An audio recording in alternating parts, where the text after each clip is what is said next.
Allo, allo, ici c'est HPHD, on se retrouve encore une fois pour une nouvelle vidéo, cette fois-ci à propos du budget d'achat d'une maison.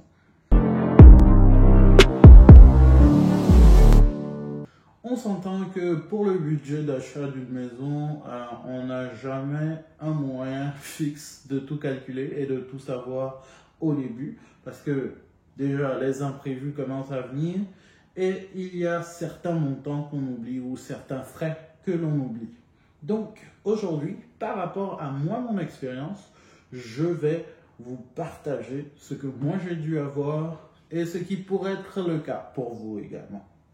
Premièrement, quand la banque va vous faire un prêt, elle va exiger que vous ayez de l'argent, que vous mettiez un peu d'argent ou beaucoup, dépendamment du prix d'achat de la maison, qui pourrait être comme votre contribution à l'achat de la maison, donc votre partage du risque de la maison. Parce qu'on s'entend, l'achat de la maison, c'est un risque que la banque prend, elle s'engage à payer la maison pour vous et vous vous engagez à repayer la banque. Entre nous, la banque fait plus d'argent que nous tous, mais on va pas juger. On va dire que c'est gagnant-gagnant. Donc, la mise de fonds, c'est votre pourcentage par rapport à la valeur de la maison. Si c'est votre première maison, vous avez des chances d'avoir 5% de mise de fonds, dépendamment de où vous habitez et également dépendamment du prix de la maison, parce qu'on s'entend que ça pourrait augmenter légèrement si c'est au-delà de 500 000, je crois. En tout cas, ça c'est tout un topic, c'est tout un sujet. On pourra faire une vidéo séparée pour ça, si vous voulez. Mais voilà, la mise de fonds, soit 5% si c'est votre première maison, avec condition. Sinon, 20% si c'est votre deuxième maison ou si vous en achetez d'habitude.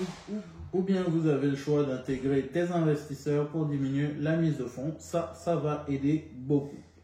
Autre chose que je dois dire également par rapport à la mise de fonds, ou bien par rapport en général au prêt pour votre investissement, pour votre achat de maison ou de propriété à revenus, c'est de prévoir un coussin rénovation. On ne sait jamais dans quoi on arrive parce qu'on s'entend que ce n'est pas vous qui habitez la maison.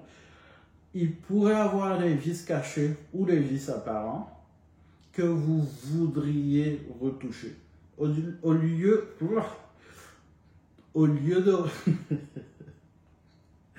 lieu de retoucher les vices cachés ou apparents avec votre propre argent, c'est possible de faire un prêt en plus du prêt d'achat de la maison. Donc, un prêt cumulé avec la banque, achat et rénovation. Ils vont calculer tout pour définir la marge que vous pourrez prêter. Mais vous pourrez demander un prêt rénovation dessus également, ce qui est très très bien. Et le prêt rénovation vous donne quelques avantages que vous pourrez voir également avec votre courtier hypothécaire ou avec la banque. Donc ça c'est pas mal. Au lieu de le prendre dans vos poches, prenez-le avec la banque, ce sera bien mieux. Ça va vous faire sauver un peu d'argent parce que quand même vous avez pas mal de dépenses. Je prends un petit 2 secondes pour remercier tous ceux qui aiment, partagent et s'abonnent. Ça fait beaucoup plaisir, ça aide la chaîne, ça aide la vidéo et aussi ça aide avec l'algorithme de YouTube. Abonne-toi. Abonne-toi. Allez, vas-y, abonne-toi. Allez, quoi. Entre toi et moi, ça ne te coûte rien. J'espère que je t'ai fourni un contenu qui t'a intéressé. En tout cas, j'espère. Et c'est gratuit. Ajoute un like dessus. Allez. Voilà. Vas-y, je te montre. Prends la souris. Clique. T'as vu, c'est fait. Super. Allez, on se retrouve dans la suite. Deuxième point que nous devons également regarder, ce sont les frais de notaire. Et oui, le notaire. Le notaire est en général payé par l'acheteur, donc vous devez avoir magasiné. C'est un peu bizarre de le dire, c'est pas des courses, mais vous devez magasiner un notaire. Vous devez choisir un notaire et ne prenez pas forcément le premier venu ou le plus proche de chez vous. Regardez bien dans votre région différents notaires. Regardez les revues, regardez sur Google, regardez sur la page jaune, regardez partout, cherchez un notaire, discutez avec eux, demandez les prix.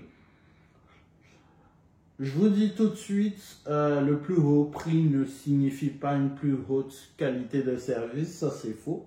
Donc magasinez, parlez au notaire, regardez comment il fonctionne et vous serez bien surpris que souvent les plus grosses marges ne sont pas toujours les plus bons notaires. Donc regardez bien avant de choisir votre notaire, prenez votre temps pour la sélection du notaire, discutez, appelez la secrétaire ou appelez le notaire directement, vérifiez les tarifs, les imprévus, demandez le prix tout compris parce que il se pourrait que vous ayez des surprises. Donc faites attention, choisissez un bon notaire, discutez avec le notaire avant d'aller de l'avant avec ce notaire-là.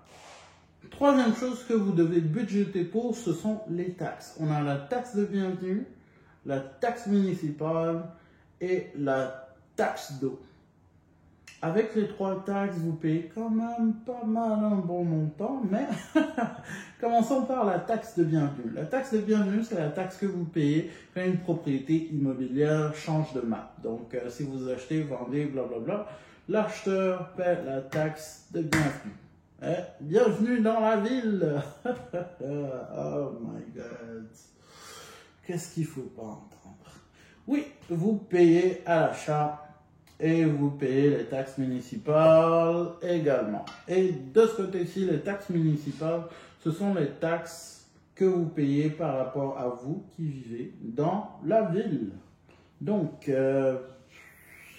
c'est ce qu'on appelait dans le bon vieux temps, le bon vieux temps, la taxe du roi. Donc, la taxe que vous payez au roi pour la protection, pour la nourriture, pour ce que vous faites sur son terrain, en gros. Bref. Après la taxe municipale, on a la taxe d'eau. La taxe d'eau, assez simple, c'est la taxe d'utilisation de l'eau. Enfin, je crois. Ça aurait pu être ajouté dans la taxe municipale, mais bon, on a séparé. Pourquoi? Je ne sais pas. Mais la troisième taxe, taxe d'eau. Le quatrième point, mais souvent le plus oublié, c'est le budget de déménagement. Et oui. Pendant que vous faites les calculs, toujours vous rappelez de prévoir un budget pour le déménagement, parce que le déménagement, il n'est pas gratuit et il compte également dans l'achat. Pourquoi je dis qu'il compte dans l'achat? Si vous déménagez de Montréal à Saint-Charles-sur-Faubourg, j'ai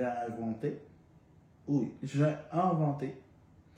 Je ne sais pas si ça existe, mais si ça existe, tant mieux. Donc, vous déménagez de Montréal à Saint-Charles-sur-Faubourg. Oh, ça sent la royauté par ici. Anyway, vous devez prévoir le déplacement entre les deux endroits parce que vous avez l'essence à payer, vous avez la nourriture à payer, vous avez l'aide de déménagement à payer. Tout ça, ça compte également dans le transfert vers la nouvelle propriété. Même si vous déménagez de Saint-Charles à Faubourg à Saint-Hubert à Faubourg, ou bien, je vais prendre les noms que vous connaissez, ce sera plus facile. De Montréal à Montréal, mais disons 3 rues plus loin ou 3 quartiers plus loin, vous devez quand même prévoir ce budget-là parce qu'on s'entend que vous avez l'essence à payer et tout plein de choses à payer, en plus de vous donner de votre énergie pour faire le déménagement. Donc ça aussi, très bien à calculer parce que si vous êtes seul ou si vous êtes accompagné, ça peut être vraiment compliqué de déménager. Ensuite, le dernier point, mais pas le moindre, les imprévus. Prévoyez au moins 1 à 5% du budget total pour les imprévus.